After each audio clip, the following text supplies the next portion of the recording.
ياسين طفل عنده 6 سنين كان بيتعلم في مدرسة الكرمة الخاصة للغات في دمنهور.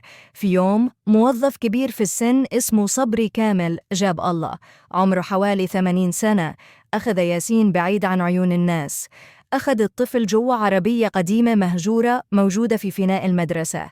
هناك اعتدى عليه اعتداء كاملا.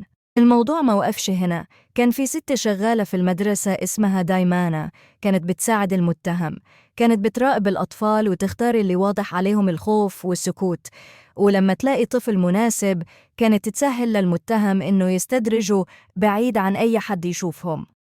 بعد الاعتداء المتهم كان بيهدد ياسين، وقالوا إنه لو اتكلم هيقتل مامته وباباه. الطفل اتخض وخاف وسكت، وما كانش قادر يحكي لأي حد. أمه بدأت تلاحظ إنه مش طبيعي، وكان عنده مشاكل كبيرة وهو بيعمل حمام. لما أخدوه لدكتور اكتشفوا إنه حصل تهتك في منطقة الشرج، وكان فيه توسع حوالي سنتيمتر واحد. الدكتور قال لهم صريح إن اللي حصل نتيجة اعتداء وحشي.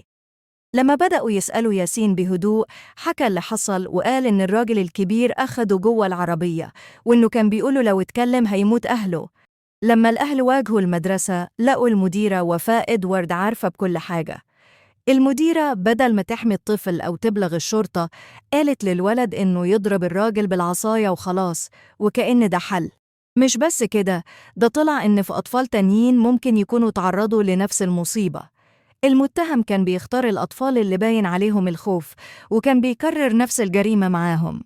بعد ما الأهل عملوا محضر رسمي، المتهم حاول يرشيهم وعرض عليهم 30 كيلو ذهب عشان يسكتوا ويسحبوا المحضر. القضية اتفتحت، والناس دلوقتي بتطالب بإغلاق المدرسة فوراً، ومحاسبة المديرة، ومحاكمة المتهم بأقصى عقوبة، ومحاسبة الدادة اللي ساعدته، وأي شخص تاني كان عارف وساكت.